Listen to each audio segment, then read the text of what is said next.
नमस्ते बच्चों। आइए देखिए, आज हम पढ़ाते हैं आपको हिंदी कक्षा 10 की। शीर्षक सूरदास के पद, पद संख्या 6। तो आइए देखें पद संख्या 6 क्या है। सूरदास जी लिख रहे हैं, सखीरी मुरली लीजे चोर, जिन गोपाल की इन्हें अपने बस प्रीत सवन की तोर, चीनी घर भीतर निशिवासर धरत न कबहू जो छोर, कबहू कर कबहू अधरन कट कबहू खोसत जोर, ना जानो कछ मेल मोहिनी राखे अंग अंग भोर, सूरदास प्रभु को मन सजनी बधो राग की डोर।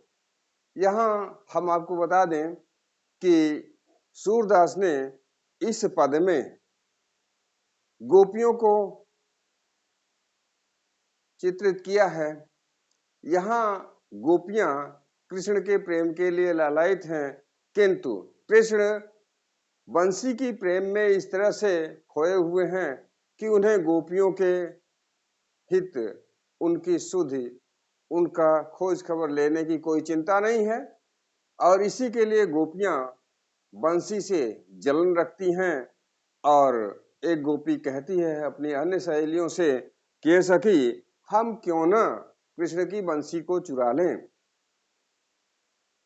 भाव यह कि आत्मस्वरूप गोपियां परमात्म स्वरूप कृष्ण को पाने के लिए लालायित हैं।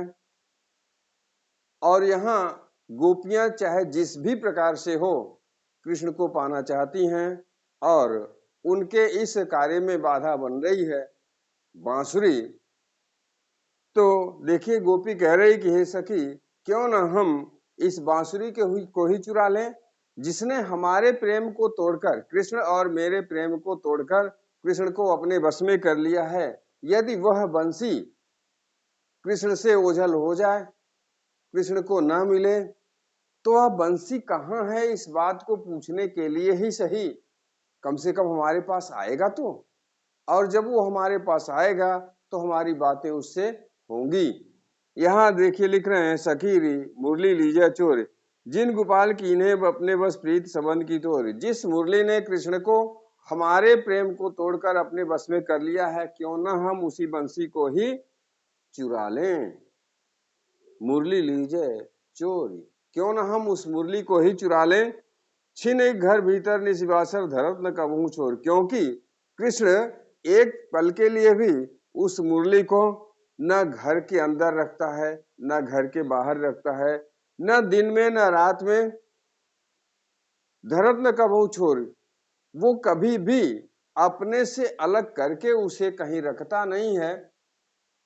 तो हम गोपियां अगर उस मुरली को चुरा लें और मुरली वो ओझल हो जाए कृष्ण से, तो वो हमारा हाल जानने के लिए, कृष्ण बंसी के बारे में पूछने के लिए हमारे पास आएगा। यहाँ गोपियां आगे कह रही हैं कि कबहू कर कबहू अधरन कट कबहू खोसत जोर। कृष्ण को बंसी ने इस प्रकार से अपने बस में कर लिया है कि वो हमेशा बंसी को अपने अंग प्रत्यंग से लगाए रखता है। वो कभी बंसी को अपने हाथ में लेता है, कभी ओठों पर लगाता है, और कभी कमर में खोस कर रख लेता है। कबहू कर कबहू अधरन कबहू कट कबहू खोसत जोर, और कभी वो हाथ में लेता है, कबहू अधरन कभी ओठों पर लगाता है, और कट कबहू खोसत जोर, और कभी कमर में खोस लेता है। कटी का अर्थ कमर होता है। ना जानो कछ मेल मोहिनी राखे अंग अंग भोर, पता नहीं बंसी ने कौन सा ऐसा मोहिनी कर दिया है कृष्ण के ऊपर कि वो अपने राखे अंग अंग भोर, कि वो उसे अपने अंग प्रत्यंग से लगाए रखता है। ना जानो कछ मेल मोहिनी, मोहिनी जादू टोना। बंसी ने कृष्ण पर पता नहीं कौन सा ऐसे जादू टोना कर दिया है कि वो उसे अपने अंग प्रत्यंग से लगाए रखता है। कभी हाथों में लेता है, कभी ओठों पर रखता है, कभी कमर में खोस के रख लेता है, किंतु बंसी को अपने से अलग कभी नहीं करता। ऐसा कौन सा जादू कर दिया बंसी ने कृष्ण पर। सूरदास जी कह रहे हैं कि वो गोपी कह रही है कि प्रभु को मन सजनी बधेव राग की डोर, सूरदास जी कह रहे हैं कि वो गोपी अपनी अन्य सहेलियों से कह रही है कि हे सहेलियों, बंसी ने कृष्ण को अपने प्रेम के डोर से बांध के रखा है। अर्थात बंसी ने अपने प्रेम के डोर से कृष्ण को इस प्रकार से बांध लिया है कि वो बंसी को कभी एक क्षण के लिए भी अपने आप से अलग नहीं करता है। तो बच्चों, यही होता है। अगर आत्म स्वरूप गोपियां परमात्मा स्वरूप कृष्ण को पाना चाहती हैं तो उन आत्मा और परमात्मा के मिलन के राह में बंसी की तरह अनेक बाधाएं आती हैं। जैसा कि हमारे इस चराचर जगत में अगर हमारी आत्मा परमात्मा को पाना चाहे, उसके लिए लालायित होना चाहे, तो माया के तमाम बंधन हमारे बीच में आते हैं। और इन बंधनों का अगर त्याग हम कर देते हैं, इन बंधनों को दूर करने का समाधान अगर हम खोज लेते हैं, तो हमसे परमेश्वर की प्राप्ति न हो असंभव है। तो देखें, आइए इस पद के काव्य सौंदर्य को देखते हैं। तो हमने आपको बताया है पहले ही कि इस सूरदास के समूचे पद की भाषा ब्रज है, तो हम निसंदेह भाषा में ब्रज लिख सकते हैं। भाषा है ब्रज।